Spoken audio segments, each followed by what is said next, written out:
This is a Squiz podcast. We're your shortcut to being informed.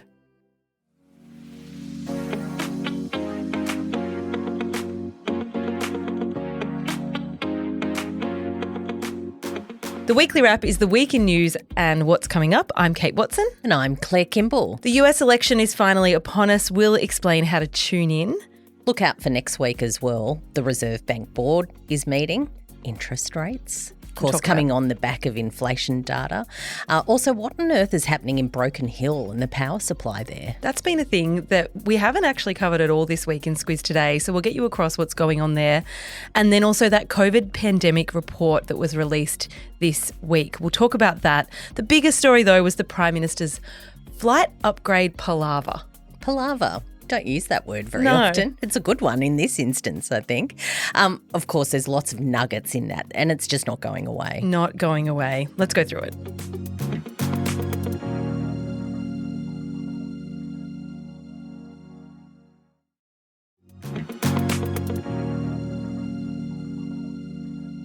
Starting today, though, Claire, by announcing that we're hosting our first Squiz event. We're inviting everyone to come along. Wouldn't be a very good event if we didn't invite anyone. That's kind of the idea, isn't it? Imagine. I mean, there'll be a bit of champagne, and I, for one, would be interested in drinking as much of that as I possibly can. I don't need to share it. However, it would be good to have some squizzes to come along to that. Well, it's been 7 years, and we really, really want to meet people. So we're just dipping our toe in the water with this event. It'll be free. It'll be first in, best dressed. The details are that it's in Potts Point in Sydney from 5:30 till 7:30 p.m. on the 5th of December. And we've teamed up with Becca Minty, who will host for us. So Becca Minty is a store in our area. It's run by the fabulous Jason Minty, who is a big squizzer. Yeah. So it's going to be a really nice event. Some nibbles, some drinks, and we'll have a chat. There's shopping to be done too. If you want to do that. So that's always fun, and it is a Christmassy time of year. So maybe knock off some gifts while you're there. But importantly, you will be there, I'll be there, the whole Squiz team will be there, and we're really keen to see as many of you as possible. A link to register for that event is in your episode notes. The news. There's been a constant hum in the news this week, and that's about Prime Minister Anthony Albanese and Qantas upgrades, specifically about the close relationship between the Prime Minister and former boss of Qantas, Alan Joyce. So this all came about on Saturday, the Good Weekend, which is the mag in the Sydney Morning Herald and The Age. It ran excerpts from a new book that was out this week. That's The Chairman's Lounge, which has been written by the former Financial Review columnist Joe Aston. It was titled The Gravy Plane, How Alan Joyce Cultivated a Prime Minister and Ruled the Skies. And in it, he outlines that Albanese received upgrades on Qantas flights, including when he was the Transport Minister in the Rudd and Gillard governments. None of that's new. That's not new information. He declared all of those on what's called the Pecuniary Interest Register.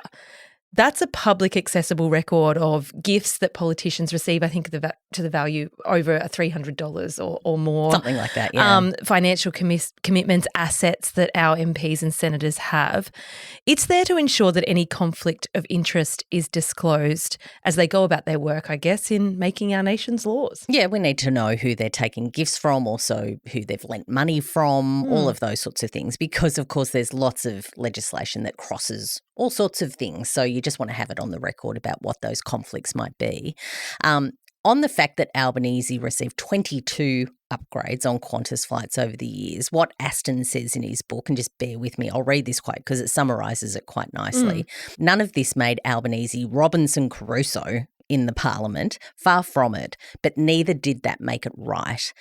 In all of these cases, Albanese was either Transport Minister or Shadow Transport Minister, so he was accepting gifts cumulatively worth tens of thousands of dollars from one of the largest and most important stakeholders in his area of policy responsibility. So the question is, did it create a conflict of interest? Is there a perceived conflict of interest? Was he able to make independent decisions about Qantas in his role as Transport Minister? There was also, and this is probably the thing that's got legs and run away this week, is there was a claim that Albanese called Alan Joyce to seek an upgrade, so personally called him or liaised with him is the language that's being used. That's a dispute. that's still raging in the media as we record this podcast. Yeah, and that's because of a couple of things. So Albanese was at Choggum still on Saturday when it all came out, and he was asked by the media about it, but he moved it on. Monday, he didn't do any media, but we got to Tuesday and there was a big press conference. That was at an event in Newcastle. It went a bit viral, that one. He went after Aston very specifically. He said he's a person who was trying to sell a book, and he also complained, I don't see declarations that he's a former Liberal Party staffer. Except that the first page of the book says he's Exactly a former that. Liberal Party staffer. Yeah. So that was a bit clumsy. In that same press conference, Albanese also went after coalition leader Peter Dutton. He said, I didn't have to declare any flights on private jets owned by billionaires like Gina Rinehart because I haven't engaged in that. As simple as that. That's not quite true. That's not quite true either, because his register actually shows that he did take a helicopter flight from the billionaire Lindsay Fox. That was for a private lunch that was in Victoria. Just on Dutton, his office did ask Rinehart to use her private plane to fly from regional Queensland to Sydney. That was in November 2022, and that was to attend the Bali bombing memorial service that year. He denied that earlier this week, so that was a bit messy too. Well, and clumsy. Speaking of clumsy, there was clumsiness on both sides. Also messy was that it took Albanese days to address the key question, which was, did he ever pick up the phone to Alan Joyce to request flight upgrades for work, for personal travel as well? So probably an important thing to point out is that these upgrades weren't just for travelling in his role as a minister on official business, but also for personal trips. Yeah. On Thursday, Ben Fordham, another player in this saga, he's the host of Morning Breakfast Radio on 2GB. He went on air and said he spoke to Albanese on Wednesday night, that Albanese has denied ever texting or emailing Joyce or having another contact at Qantas that he would seek upgrades from. On why it had taken so long for Albanese to come to this denial was that he had to go through all his records, and that takes time. Yeah, that's why it's all dragged out. So I guess what he said is he didn't want to issue a complete denial early in the week in case he'd missed something. And even as we get to this part of the week, it's still dragging on because there's still more questions. For example, did Albanese's staff request upgrades for him? Yeah, I mean, it's kind of exhausting recounting it all, to be honest. And it is it's an interesting question. I don't have a view, but do people really care that much about the ins and outs of how the week played out? Who knows? But regardless, it's been in the news. Here we are. This is the news, and this is News Club, where we tell you what's been in the news. The main nub of the question in all of this, and the premise of Joe Aston's book also, is whether the relationship between Australia's politicians and Qantas is serving the public to the best of its ability, or whether there are some questions about whether there's too much influence, too much power, too many freebies, and how that all plays out when it comes to our policy decisions. Yeah, hence the title The Chairman's Lounge, which if you listen to anything that Joe will talk about is this sort of dynamic where our politicians are very close to Qantas as a company. So, for example, when we look at how this might impact us as people trying to travel, one of the big questions there is when the Albanese government blocked Qatar Airlines last year from having additional flights into our major airports, and that was blocked by the Albanese government. Does that somehow come into this relationship that they have with Qantas? Is it all a bit too cosy? Because the outcome of that decision is that Qantas has been protected from competition. Yeah, the government, of course, says absolutely not. That is not the case. That's not the way we made that decision. But these are the questions that are being asked. There's so much more in the book, particularly about how things were done by Qantas during the COVID pandemic. The core of, I guess, Joe Aston's investigation is that Joyce was too dominant within Qantas, that he lost his way and the board didn't do its job in keeping him in check. Yeah, and those are stories that we actually talked about a lot last year. Joyce left that role early because the pressure was building about a lot of those questions. How Qantas issued credits for flights that were cancelled during COVID. They were almost impossible to redeem or cash out. Ghost flights that the ACCC was looking into. The illegal sacking of thousands of ground staff that led to all of these customer service disasters and reliability issues. It's got a long tail. It's got a long tail. We're recording this on Friday morning. I'm actually going to talk to Joe Aston later this afternoon for News Club. I'm going to interview him about his book and about the week that's been. So if you are interested in this story, if you are interested in all the bits and pieces that go into it, and if all of a sudden you're wondering who this bloke is, Joe Aston, and why he's such a big deal, I'll get to all of that in that interview. And actually that interview will be out this morning for you to listen to on your podcast app. So it's been a big one. It's been a big one.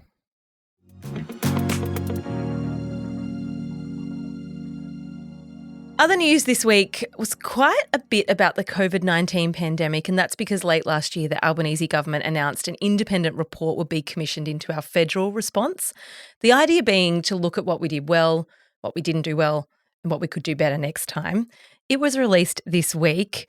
The reason I said specifically to look at the federal response is that this was deliberately not to look at the state responses. And that was quite a talking point at the time. There was a lot of criticism about that because, of course, as we learned during the pandemic, the states actually have a lot of control over our lives when it comes to That was my number health one responses. takeout Yeah. from the whole pandemic. Exactly. And that when it came to the response, they actually had a lot to say about it, or at least a lot of questions that could be asked about it. Regardless of that sort of direction, the report did talk to the states quite a bit, and they were called out a lot.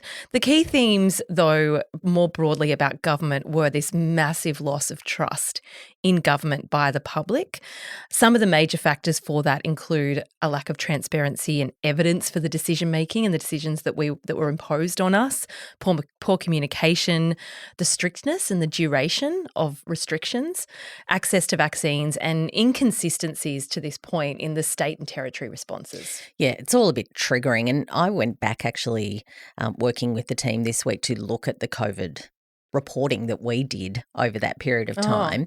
And down in the weeds of, the Northern Territory has announced X restriction after 9 people I know, had COVID. Wild. And just how on any given day, 3 or 4 different states would say 3 or 4 different things and have a very different response to it. It was highly confusing. It's a weird time. That would be really strange to go back and read the squiz from that time. Very, very odd.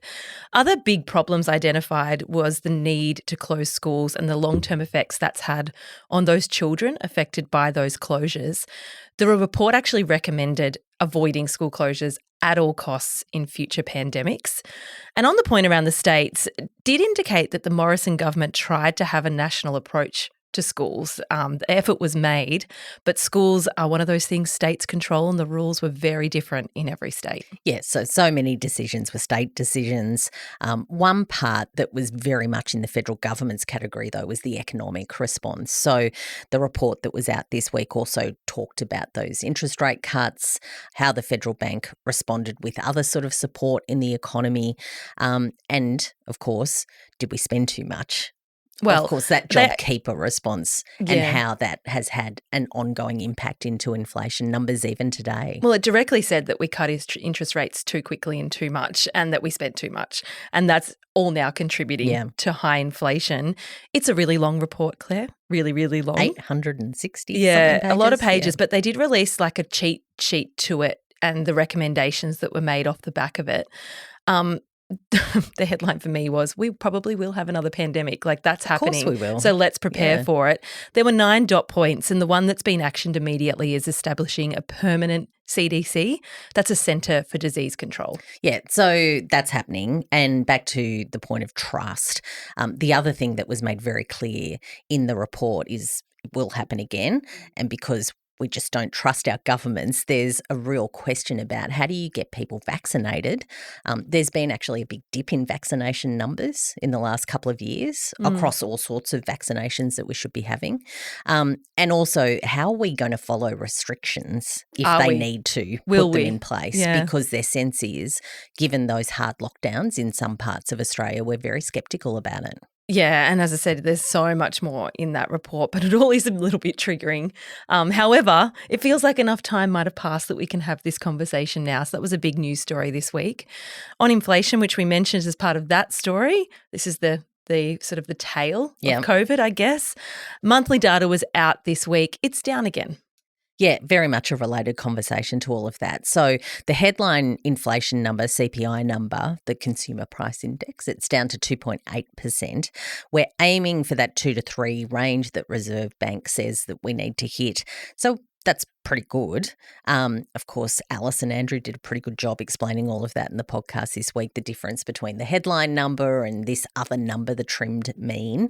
And it takes out all of the lumps and bumps, things like energy rebates that the government's spending big time on. When you look at that, our inflation rate's actually 3.5%. They did a great job explaining that trimmed mean. So it's actually excludes all that big stuff. And can we just pause for a minute and just say to people that we're really stoked to have Andrew on board? Yeah. If you don't know who Andrew is, he's our new host on the Squiz Today podcast alongside Alice Dempster. He's had his first week on the podcast. I mean, I think they did an amazing job. He's great, but he's also just such a lovely person to have around, isn't he? And for you, you've got finally a teammate who knows a little bit about sport. He knows so much more than me about sport. It's fantastic. So I can talk to him about all sorts of things that I usually can't have conversations about in the office. On those big price things, though, that big stuff that they take into account when they're talking about the trimmed mean, you sort of mentioned they do include things like government subsidies towards petrol, electricity. So it is still that government spending that's contributing to inflation coming down. Yep. The RBA takes all of that into account when it makes a rates decision. So target inflation is not achieved, is the long story. Not achieved yet. Not achieved yet. So a rate cut, the point being a rate cut is very unlikely when they meet next week. Yeah, of course, I won't labour you with my brain still not aligning to when the Reserve Bank meets and when it doesn't, but it is the first Tuesday of the month. It is actually, yeah. So they are meeting on Monday and Tuesday. We'll hear on Tuesday afternoon, just before the start of the Melbourne Cup, about what's happening with interest rates. Fascinating Tuesday ahead. Finally, Claire, there was a big storm that went through Broken Hil in the far west of New South Wales on the 17th of October. It is the 2nd of November. It went through on the 17th of October. It took down 7 transmission towers. The area's been using backup power generators ever since. And there's been issues with those backup generators as well. They have 2 there. One was down and one has been a bit dodgy. No, I don't know if it's dodgy. I think it's just because they've only got one, they have to service it. And keep it up and running, and then it goes down and then it goes back up again. Yeah. And just to pause on that too, if you've seen those transmission towers, like they're those big, they're not just like a post with wires on it. They're those big metal structures. They're huge. 7 of them went down. So it was a huge storm that went through to knock those over, just sort of crumpled them over like a giant, sort of squashed them. An incredible thing that's happened there. So they've had that intermittent power, not at full capacity. The repercussions for that community have been very real. Well, there's 20,000 people in Broken Hil and the sort of the region around it. Many of those work in mines. It's a mining town. It's contractors. They haven't been able to work, so they're not being paid. The flow-on effects of that means they aren't spending in the town, and you can see how something like this really snowballs when it goes on for this long. So you can see why Transgrid, which runs the power network in that part of the world, has really been had a lot of questions thrown at it about exactly how did it happen and why the issue with the generators to have that power supply backup hasn't been a seamless exercise. I'm super curious if we've got anyone listening from Broken Hil and what the experience has been like. If you are there and you are a squizzer, send us an email if you have power. hello@thesquiz.com.au. You know, if you're charged up. I think most people do have power now, and it should be, I think they've put a deadline of the 6th of November to have it fully back up and running. And there has been some energy relief announced in the meantime, but many locals in those reports just saying they feel a bit forgotten. You would. You would.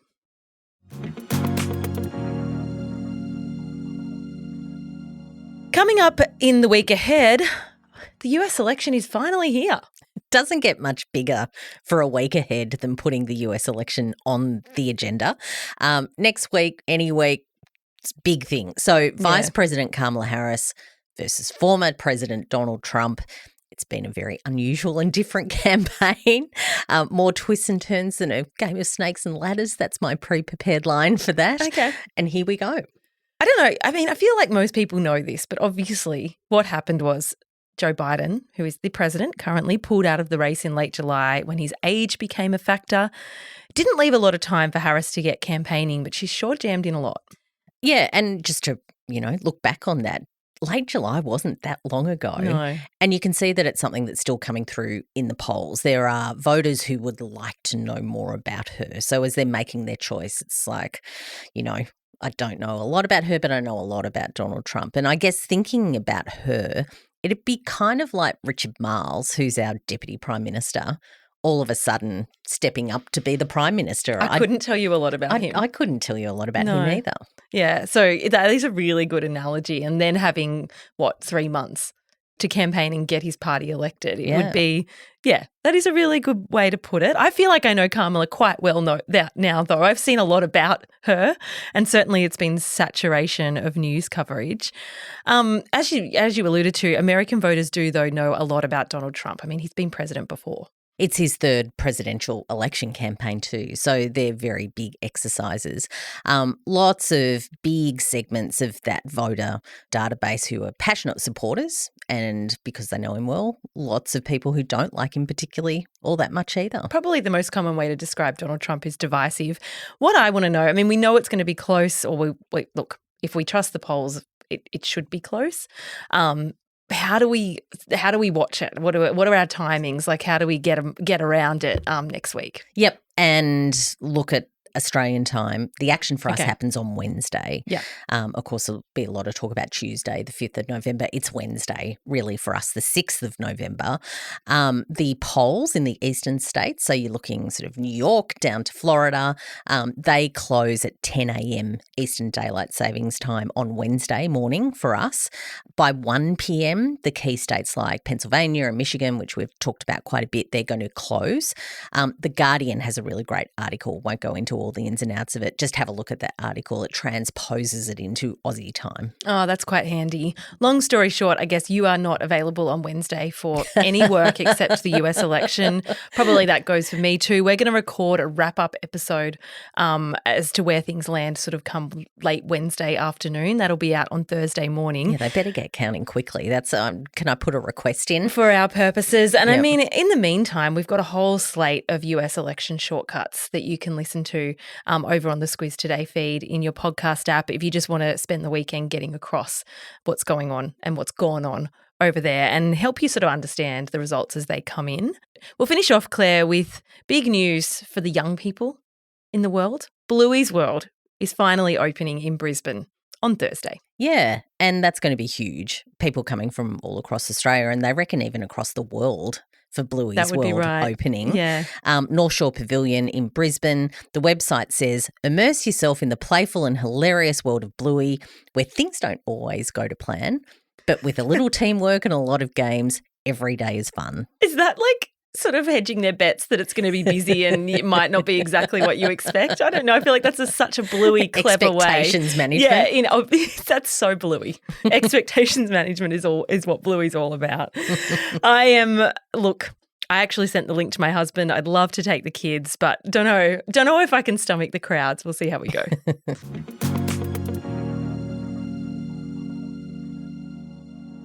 Squiz recommends the interview with Joe Aston is obviously my recommendation this week, so we'll tick that off. That How to Follow the US Election article from The Guardian. Do you have anything else? Tick. No, not for this week. I think my recommendations are very not political. We can put them to next week. Let's push those out. Squiz Press. We had a few people write in to say to us, you look different. We've changed our podcast bit of a zhuzh up. We've done a little bit of a brand redesign. Like, there's a whole world of people out there who have strategies around how you do brand redesigns and how you talk about them. We've just decided to not talk about it too much and just do it. Just whacked it up. Yeah.